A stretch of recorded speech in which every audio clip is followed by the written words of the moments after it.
Well, hello, welcome to our second LGBTQ PopOn session. And this is very much focused on a topic that's near and dear to many of our hearts, travel and tourism in the LGBTQ world. And there's a lot to look forward to. There's a lot of optimism right now. There's an article just today in the Wall Street Journal that was talking about that hotel occupancies are up, restaurant occupancy is up, or reservations. They're just airline tickets. And one of the things that even stood out, spas and salons and so forth, so many of the things that are peripheral to tourism, they've had more bookings over the last 2 weeks than they've had in the last year since the pandemic started. And so, of course, especially in the world of services and so forth, gay bars and restaurants have also been very strongly hit. So what we're going to talk about, the main topic here today, is really going to be where do some of these our leading experts in the world of travel, and it's kind of a diverse panel that we put together here, but where do they see things going this year? And we'll kind of dive into not only more of what they may have to say, but some of the questions you guys may all have. So without further ado, I'd like to go ahead and turn the session over, and we'll like to say, Donnya Pigott, if you'd like to give us a little quick introduction and let us know a little bit more about yourself. Thank you for having me, Matt. This is really nice on a cold morning here in LA. But my name is Donnya Pigott, and I am the co-founder and CEO of Pink Coconuts. And Pink Coconuts is a hybrid travel company which focuses on long stays, 2 weeks, 1 month, 2 months, or 3 months at a time. So we're focusing on remote workers, and we're centered around community. So Pink Coconuts happens in seasons. You have a 3-month season. Our first season is in Barbados. So you come to Barbados and you meet all those people that are coming to Barbados with Pink Coconuts during that 3-month period. So we're combining a lot of different pieces to create a kind of hybrid travel company for the LGBT community. And we're focused on tropical destinations. And the reason we're doing that is that we recognize that although a lot of countries may have this label of homophobia or unwelcoming, there are many friendly and warm spaces within these countries, and we call them a pink coconut. So we'll find those pink coconuts for you when you come, and you'll meet community and have a good time. So yeah, that's me. My background started in activism. So I've been an activist for about 7-8 years. And now I'm in the space and I'm working through tech. Yeah, that's me. Fantastic. Thank you. All right. And so sometimes I feel like John Tanzella doesn't need any introduction. Everyone knows him, but John, if you want to tell us just a little bit about yourself and IGLTA. Good morning, good afternoon, everyone. Matt, thank you so much for having me. Matt is a former board chair of IGLTA, so we've known each other for many, many years. For those of you that aren't familiar with our organization, we are a nonprofit association really helping to elevate LGBT travel in a safe and welcoming way. We do this with staff in 7 countries, although we are very lean staff. Our membership is anyone in the tourism industry or travel media interested in the LGBT traveler. And we do have travel professionals in 80 countries. So it's a very global footprint. We have an annual convention, which is coming up in September. We can touch on that in a bit.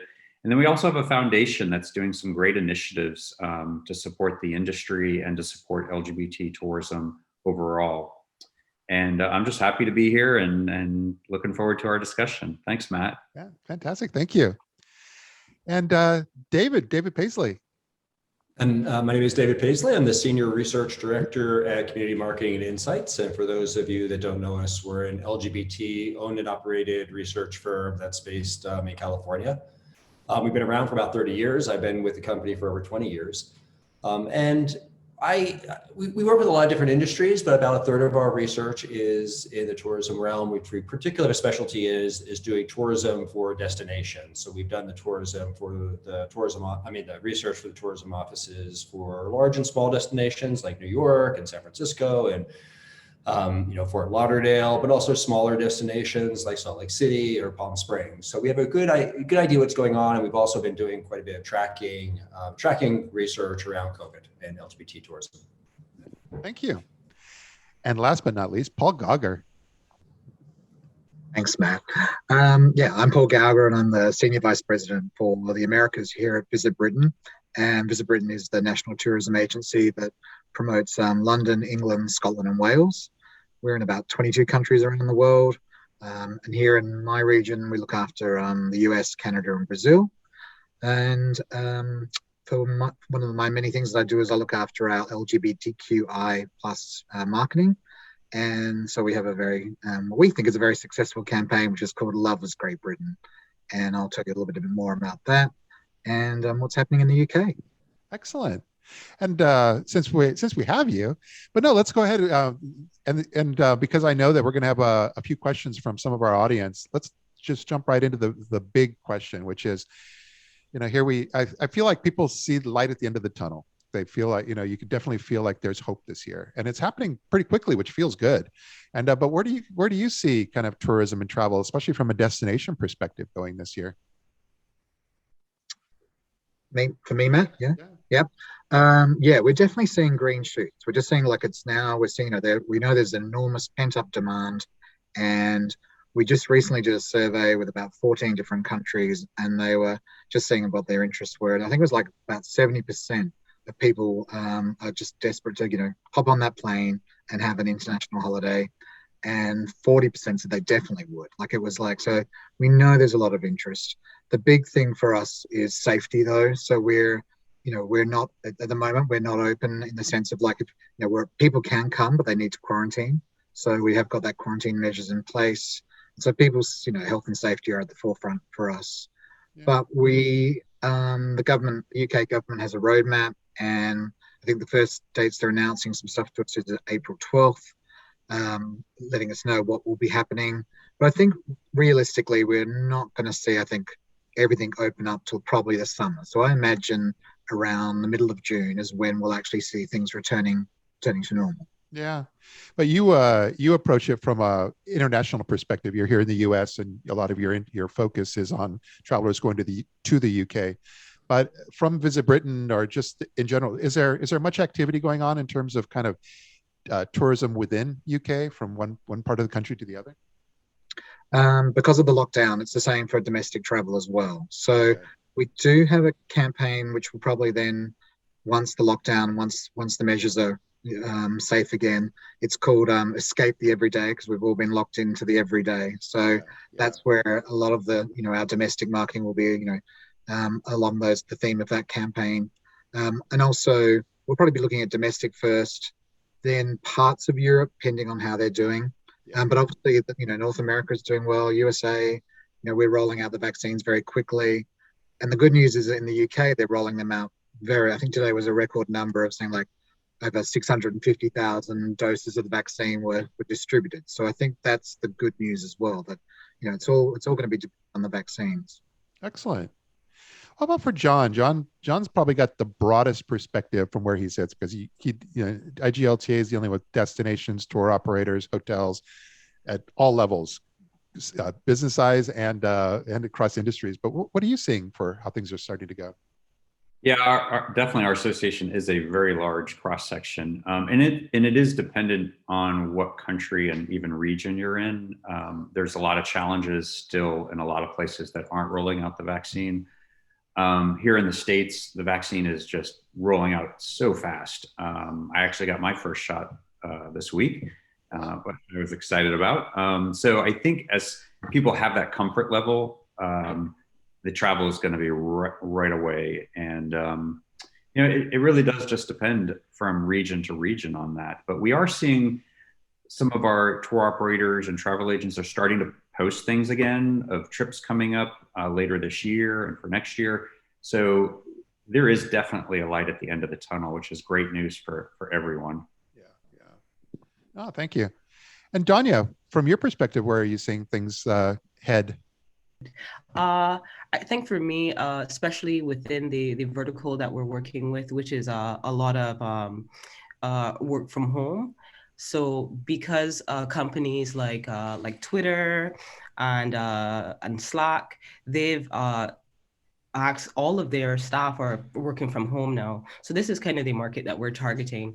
And what I'm seeing is that people are going to be staying much longer than the typical 5 to 7 or So that's why we're focusing on longer stays. So in terms of the length perspective, I think people are going to want that. And perhaps for us, we're trying to incorporate as much as possible so that when people do come, that they can combine work and travel. So that's how we're thinking things might change in terms of combining work and travel, so that we have to appeal to that for the traveler, and ensure that there's desks, there's all these things that they need to get the work done, but at the same time to have a good time. Yeah. No, in fact, there was just an article that came out yesterday that Ford is like 30,000 of their employees that have been working from home are now going to be reincorporated in a hybrid situation now, where it's kind of they're going to maintain some sort of an office environment, but it's only a part-time thing that people would come to, and the rest are going to continue to work from home officially and from now on until forever. And so it's interesting because it's going to change the dynamic in terms of as far as not only travel, but business travel that comes into play here, because I've noticed my husband's in this industry as well, and the whole business travel world is kind of set to readjust for this new office remote work environment. Exactly. Yeah. And technology has improved so much. I mean, I think people have always been trying to work some remote, and now that technology has sort of caught up, we've all realized how you can do business from anywhere. You don't really have to be in that physical brick and mortar anymore. It's actually pretty huge. It's it's anecdotal, but I mean, there's just so much going on. We went to Thailand in February, and we had to keep it for 2 weeks because we really didn't want to push the boundaries of where my husband works. And if we were to do that today, we could stay for a month or 3 months and nobody would care. It's as long as you're able to be there for the hours. So everything is changing in that respect, just for folks that did want to do remote work. Absolutely. Yeah. And how about David Paisley? Sure. I'm actually pretty optimistic. I think it's really going to depend. I think this summer is going to be a transition period a little bit, and it's going to depend a lot on the region. But at least here in California, we're seeing really a lot of positive things. We're definitely opening up. Like, I was in Palm Springs on a Wednesday night a couple nights ago, and we're 25% occupancy inside of hotels and full occupancy just in the streets as they turn the streets into restaurants. And on a Wednesday night in March, it was really full out there, right? Yeah. So I think it is opening up in a lot of places in the world, but it's going to be hit or miss. But one thing that I just want to address, sort of what Paul said, what our research says is there's a lot of pent up demand for travel right now. But the other thing I want to say, and somewhat controversial, is that we hear a lot about the economic impacts of COVID-19. It's certainly been true. But I really do think, and I think the research shows this, is that there's been real winners and losers economically with COVID-19. And we can't assume that everyone has been economically, has been hit economically by this. There's an awful lot of people out there that have done just fine during COVID-19, and a lot of people out there that have actually done really well during COVID-19 economically. And a lot of people have savings plus pent up demand for travel. And I think that really could turn into a really strong summer. On that said, and I can talk about this a little bit later, there's been some lessons learned with COVID-19 that may change how destinations market and who their likely customer is this summer. Because I think we are still going to be in a transition period this summer for travel. Yeah. Well, let's talk about that a little bit, because that I'd love to not only talk about what you just described, but also because you guys are one of the few companies that has really done a survey and an updated survey that's a follow-up on the LGBT traveler during the age of COVID. I think one thing that's always struck me long before COVID is that the drive market was always more important to destinations than we often think about. And that's true even for destinations like New York and even like, say, Las Vegas, where New York gets a lot of its LGBTQ customers from the drive region, while, say, Las Vegas gets an awful lot of its LGBT customers driving in from LA, right? So one thing that we really saw this past year is an emphasis on the drive vacation. And I think to some degree that's going to continue this summer, because we're going to be in a transition period. There's this chance that airline prices are going to start to spike because of demand. And I think the drive traveler is still going to be really important this winter. So don't go like all in on like fly vacations. I think the drive traveler is still going to be important in the LGBT market this summer. Yeah. So continue to do that. Road trips, right? And I guess the other thing that again, winners and losers and destinations. COVID-19's been okay for a lot of rural destinations. And a lot of destinations are more outdoor destinations, and that may continue this summer. And many outdoor destinations can continue to take advantage of what's happening, because there's still going to be a lot of drive-through vacation. And we've even already had a question, and I am going to make sure that when we post this video, especially on YouTube is kind of will be the home of the entire video here, that I will have links to the surveys that community marketing has done, both the original one and the updated. We've got them both. So right. And we'll do another one in May. We're doing them every 6 months, so we'll have another one coming out relatively soon. Okay. Well, Paul, as a destination, you guys are starting to kind of open up again, but more focused, I would say, correct me if I'm wrong, more on the inspirational side, not so much just come here, but just think about about Britain and the UK and London and so forth. But that kind of ties in with your Love is Great campaign, yes? Yeah, so we've done loads with what we're calling armchair inspiration, which I'm sure a lot of destinations are, where if you can't travel, but you can still get inspired to travel by seeing great content. So we've done, everything from, really leveraging the success of, say, Bridgerton, or other great like British dramas that then you've seen the show. Now eventually you can visit the location or visit the set. Yeah. But we've also been doing with the Love is Great campaign. It's we had to put that on pause because we were in the middle of that when COVID struck. So we've now reignited that this month actually with Queerity.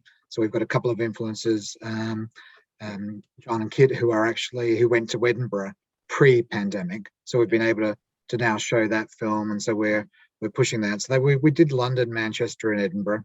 So the boys are now we're sort of using those films again to help inspire, and then hopefully that inspiration for travel over the summer.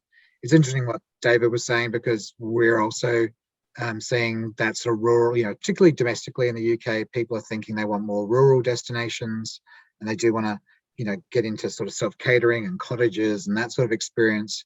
But internationally, we've also then seen that people still want the cities. So we know London is our jewel in the crown. Everybody does want to go to London.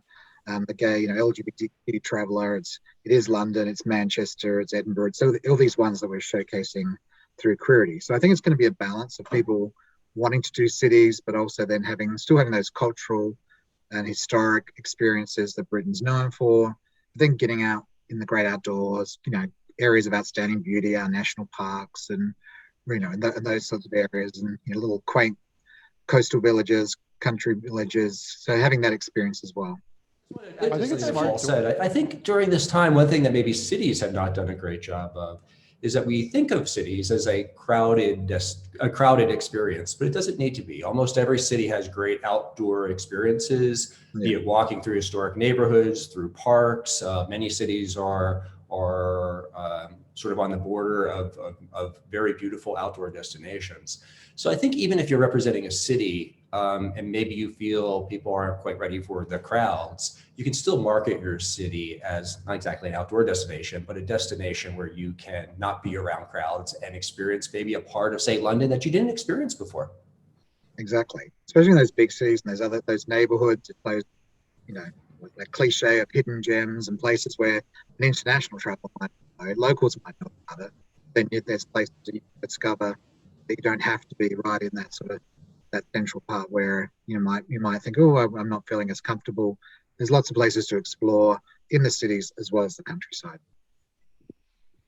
Well, what I was saying is that you've done a brilliant job, because I think it's smart to work with others to help tell your story as opposed to telling it yourself. And teaming up with Queerty and Kit and John, they're very, very good at how they tell the story of travel to, especially right now, Edinburgh. Yeah, like we've been working with influencers for a long time now, and we really see the power of that and having those authentic storytellers. And it's great. It's good to have, when you've got good influencers and a good media partner for any destination. I think that really helps, and it helps tell that story to the consumer. Yeah. And also with John, one of the questions I wanted to be able to pose is just, and also making sure everybody knows, you're going to be one of the very first conventions that's out there that's allowing us to get back into the real world and do what we like best, which is, people do business with people. So how's that going? Absolutely. Yeah, we just launched registration this week, and we are planning for an in-person conference. There will be a little bit of a hybrid mix to it. In the event that maybe long haul members can't get to Atlanta, but we are moving full steam ahead for an in-person convention. I think, here in the States, it'll be fine for people being vaccinated. Internationally, we don't know yet, but the hotel certainly has a lot of protocols in place. The W Hotel and Marriott in general has a lot of protocols in place for meetings now. Yeah. So it'll be a safe meeting. I think it'll be, to your point, I think it's going to be a great LGBTQ reunion, family reunion, because we haven't seen each other in so long. Yeah. There'll be definitely a DEI narrative throughout the speeches or speakers and panels talking about that, particularly in Atlanta, which is the birthplace of civil rights in America. So we'll be touching into that as well. So I'm really excited. We'll see, but I feel very optimistic and confident that it's going to happen. Yeah, no, Atlanta's got a lot going on. I think I speak for everyone here. Georgia has been on the map very strongly over the last few months. We all owe them a debt of gratitude. Absolutely. And so hopefully this is our way of showing just a little bit of that. And Atlanta's actually my hometown. I lived there for 30 years, so I'm very proud to say that these days, which wasn't always the case. By the way, this doesn't put you on the spot, but do we have any hopes and plans for Milan, since we missed Milan last year? Yep, it is rescheduled for next year, and it will be actually leading up into Halloween weekend. So we do plan to, involve, the masquerade theme into the convention and the evening events, and then people can go from Milan to London for a world travel market. So yeah, Milan is definitely on. That's now I have something to look forward to. I think a lot of people are really looking forward to that because it's our first convention in Italy. Yeah. And they have really been trying hard the last several years to be welcoming to the LGBT community. I mean, we've all gone to Italy, for the history and the culture, but not as an LGBT vacation. And they've done some great things the last few years to change that narrative. Yeah. Well, Giuseppe will be happy. You're ambassador there in Italy. Yes.